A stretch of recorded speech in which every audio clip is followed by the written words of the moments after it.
Now, the Obama administration is reportedly expected to announce a new wave of sanctions against Russia for its alleged attempts to influence the November presidential election. Hacking and leaking that the administration says the Russians carried out during the campaign. The Obama administration expected to announce it's ready to retaliate against Russia over those hacks that interfered with the presidential election. The CIA has concluded Russian hackers intervened in the U.S. election with the purpose of helping Donald Trump win. The Obama administration is reportedly close to announcing sanctions against Russia for interfering in the presidential election. And despite much of the focus in the mainstream media being on Russia and alleged hacking, Barack Obama's security advisor has said that more attention should have been given to the scandal. The fact that they did not focus on this issue to the extent that we thought they would and they should is something that I think the press needs to do some introspection about. But while American intelligence agencies continue to blame Russia for the hacks and the leaks that followed during the election season, no concrete proof has been presented on Moscow's involvement. President Obama himself was unable to give a concise answer to questions on the cyber attacks.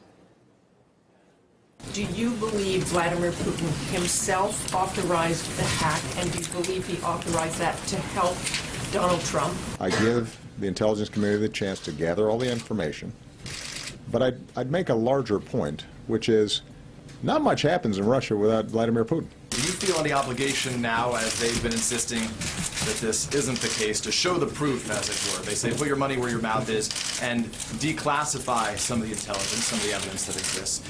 We will provide evidence that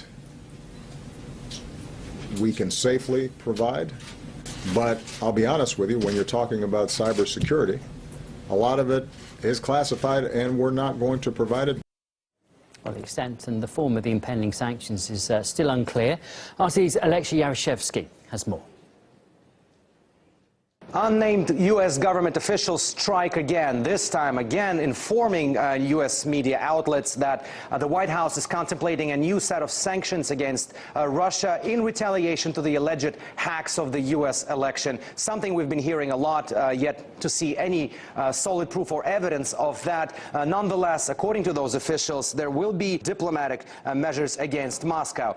The U.S. officials have also said that the federal government plans some unannounced actions through covert means at the time of its choosing, while public means may be made known as early as this week. We have no idea what these sanctions could be, but for months we've been hearing the allegations that Russia hacked the U.S. election, yet have not seen any proof of that. And even when questions were asked from the White House, the answer was always flat. Some of that evidence may not be something that we want to show. When you're talking about cybersecurity, a lot of it is classified and we're not going to provide it. WikiLeaks, the whistleblower website which published the revelations about Hillary Clinton's campaign, and particularly its founder, Julian Assange, have flatly denied any allegations that it was part of the Russian orchestrated campaign. Again, there's little known, almost nothing known, in fact, about the proposed new sanctions, but Moscow has already reacted through the Foreign Ministry spokeswoman, Maria Zakharova, who said that it seemed that Obama really wanted to spoil relations with Moscow before leaving the office. The Obama administration distributed these false accusations half a year ago to help their candidate in the November presidential election. As they did not succeed, they are looking for an excuse for this failure, in a way that is damaging to U.S.-Russian relations. The White House needs to understand that if Washington initiates any further hostile actions, there will be a reaction. This includes any hostile actions towards Russian representatives in the U.S., which would immediately trigger consequences for U.S. diplomats in Russia. Just a timely reminder that the new promise of new sanctions comes just days before President Obama leaves the White House and vacates it for Donald Trump. And there are a lot of questions here in the United States whether these new sanctions would actually live past January 20th. However, it does now seem unlikely that any new sanctions will stick after Donald Trump takes office, as the incoming president gave a blunt response to the idea of increased measures against Moscow. I think we ought to get on with our lives, but I'm not sure you have the kind of security that you need. But I have not spoken with the senators. Well, Trump also stated that he was not in communication with any officials pushing for additional sanctions. But former US diplomat Jim Trask believes that Obama will use the sanctions to hinder Trump's call for improved ties with Moscow.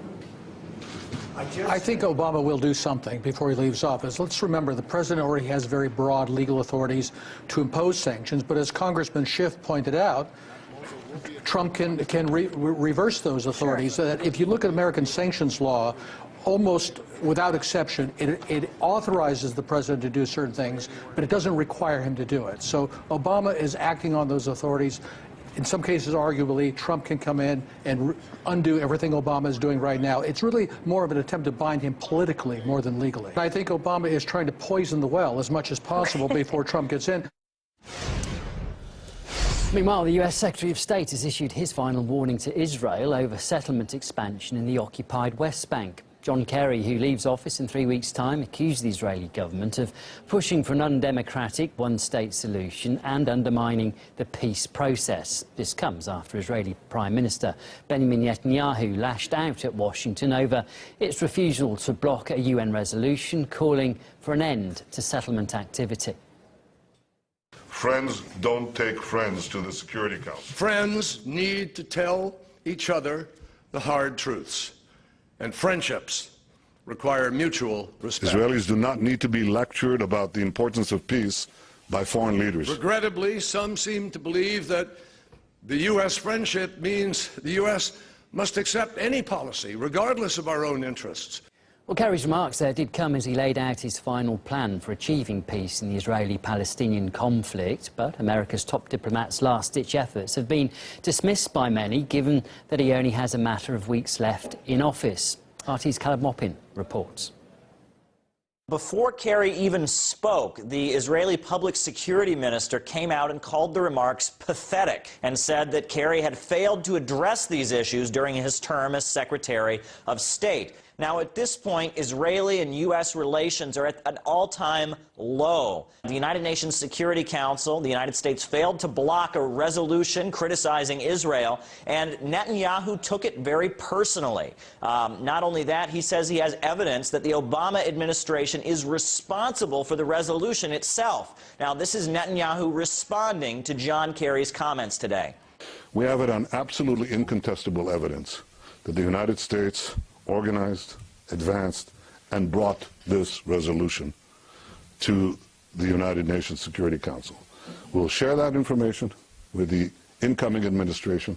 Now, this is not the first time that Kerry has been slammed by Israeli officials. Back in 2014, the then Israeli public defense minister, he said that he didn't have anything to learn from John Kerry about the conflict with the Palestinians. Now, he later apologized for his comments. And later there was a nominee for the spokesperson for Netanyahu who went as far as to actually say that John Kerry had the, quote, intellect of a 12-year-old.